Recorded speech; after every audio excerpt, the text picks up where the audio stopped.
Welcome to Luca is a Billionaire, where the only thing I invest in is your answers. You start by disabling the Auto Hide feature so the menu bar stays visible. Open System Settings and go to Desktop and Dock.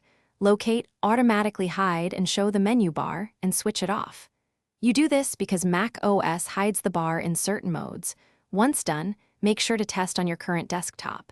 If you use multiple monitors, repeat on each display to avoid surprises. This simple toggle fixes most cases immediately and prevents the bar from vanishing while you work.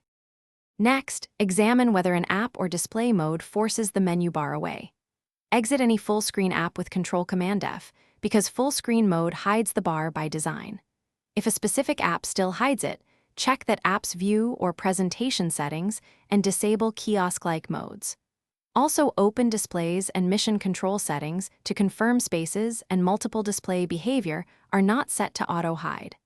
Once you adjust these, the menu bar should remain visible across apps and monitors. To finish, restart System UI components and update the OS.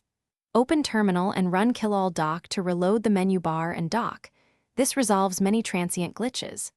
Then check Software Update and install any pending Mac OS patches, since updates fix behavior bugs. If the issue persists, boot into safe mode to isolate extensions or login items. If the menu bar appears there, remove recent login items. One key troubleshooting tip. If nothing works, create a new user account. Thanks for watching and please subscribe. It's the best investment you'll ever make.